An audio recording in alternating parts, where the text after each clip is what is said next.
Welcome to chat பார்வை. இன்றைக்கி நம்ம பார்க்கக்கூடிய அந்த ஸ்டாக்கில் டபுள் பேட்டர்ன் ஃபார்மேஷன் எங்கெல்லாம் நமக்கு செட்டாக இருக்குது அப்படிங்கிறத பார்க்கலாம். ப்ரீவியஸ் செட்டப்லையும் பார்க்கலாம், இப்போ கரண்ட்டில் என்ன போயிருக்கு அப்படிங்கிறதையும் பார்க்கலாம். ஓகே, ப்ரீவியஸ் எங்கே வந்திருக்கு?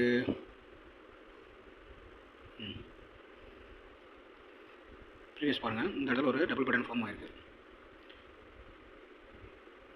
அதாவது இந்த இடத்துல ஒரு ஹை வச்சுருக்காங்க, இங்கேருந்து ஒரு லோ வச்சுருக்காங்க. ஃபஸ்ட்டு லோ, தென் அகெயின் ஒரு ஹை வச்சுருக்காங்க, தென் அதே இடத்துல ஒரு லோ வச்சுருக்காங்க. இந்த லோ வச்சுட்டு இந்த ஹையை மார்க் பண்ணிட்டு நம்ம பண்ணியிருக்கிறோம். அதாவது இந்த இடத்த அவங்க பிரேக் பண்ணும்போது ஒரு நல்ல அப்ராலி கொடுத்துருக்காங்க. பார்த்தா தெரியும், அப்ராலி கொடுத்துட்டு டவுன் வந்துடுவாங்க. நம்மளுடைய டார்கெட்டில் எப்பவுமே எவ்வளோ இருக்கும்? 5 to 10%, மினிமம் 5 வச்சுக்கிடுவோம்.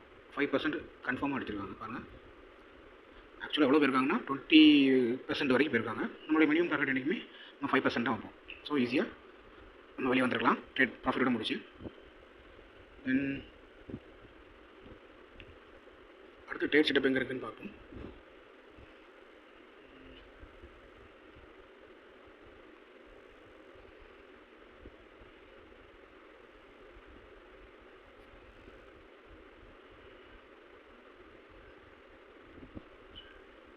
இந்த ஒரு செட்டப் இருக்குது பாருங்கள். இந்த இடத்துல ஒரு ஹை வச்சுருக்காங்க, இந்த ஹையில் இருந்து டேரெக்டாக இங்கே ஒரு லோ வச்சுருக்காங்க. தென் இங்கேருந்து இங்கே ஒரு ஹை வச்சுருக்காங்க, தென் இங்கே ஒரு லோ வச்சுருக்காங்க.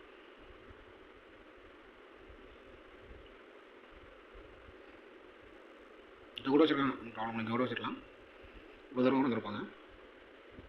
செகண்ட், ஸோ இங்கேருந்து ஒரு பிரேக் அவுட் ஆகணும். அதாவது எந்த பாயிண்ட் பிரேக் அவுட் ஆகணும்? நம்முடைய இந்த ஹையை பிரேக் அவுட் ஆச்சு அப்படின்னா க்ளோஸ் இதுக்கு மேலே வச்சுட்டாங்கன்னா ஒரு 5% கண்டிப்பாக நமக்கு ப்ராஃபிட் கிடைக்கும். 5% போயிருக்காங்களான்னு பார்ப்போம். நம்ம இங்கேருந்து என்ட்ரி எடுத்து தான் நினச்சிப்போம். 5%, 8-9% வரைக்கும் போயிருக்காங்க. ஸோ டபுள் பாட்டம்ல அப்படி நம்ம ஃபைண்ட் அவுட் பண்ண தெரிஞ்சிட்டோம்னா இது வந்து ரொம்ப ரேராக கிடைக்கிறது. ஏன்னா இது நம்ம 1 டே டைம் ஃப்ரேமில் வச்சுருக்கிறோம். ஸோ சிக்னல்ஸ் வந்து கொஞ்சம் ரேராக தான் கிடைக்குது. வேறு எங்கேயும் கிடச்சிருக்காங்க பார்ப்போம்.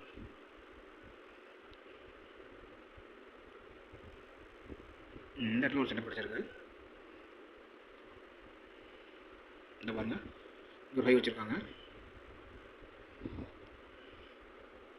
30th செப்டம்பர் இந்த இடத்துல ஒரு ஹை வச்சுருக்காங்க. அப்புறம் இந்த இடத்துல ஒரு லோ வச்சுருக்காங்க. மறுபடியும் பாருங்கள், இந்த இடத்துல ஒரு ஹை, ஃபஸ்ட் ஹை. அப்புறம் எங்கே வச்சுருக்காங்க? இந்த இடமா வச்சுக்கலாம், இந்த இடத்த வச்சுருக்காங்க. லோவா, செகண்ட் லோ. ஸோ இந்த இடத்த அவங்க பிரேக் அவுட் பண்ணிட்டாங்கன்னா நல்ல ஒரு பாசிட்டிவ் மூமெண்ட்டை நம்ம எதிர்பார்க்கலாம். நம்ம மார்க்கெட் கீழே போயிட்டுருக்காங்க. இந்த இடத்த எப்போ பிரேக் ஆகி அவங்க க்ளோஸ் வைக்கிறாங்களோ நம்ம அப்போ தான் என்ட்ரி எடுப்போம். கிட்டத்தட்ட இந்த ரேஞ்சு கிட்டே வந்துட்டாங்க. 139 அப்படிங்கிறது நம்மளுடைய பிரேக் அவுட் பாயிண்ட்டு. இப்போ 119 அப்படின்னு போயிருக்காங்க. கிட்டத்தட்ட ஒரு 20 பாயிண்ட் தான் வந்துடலாம். இன்னும் ஒரு 2 to 3 டேஸில் அந்த இடத்த பிரேக் பண்ணதுக்கு சான்சஸ் நிறைய இருக்குது. அப்படி பிரேக் அவுட் பண்ணாங்கன்னா, இந்த இடத்த பிரேக் அவுட் பண்ணாங்கன்னா மினிமம் ஒரு டார்கெட் எடுப்பாங்க. ஒரு 5% கண்டிப்பாக வர வாய்ப்புகள் இருக்குது.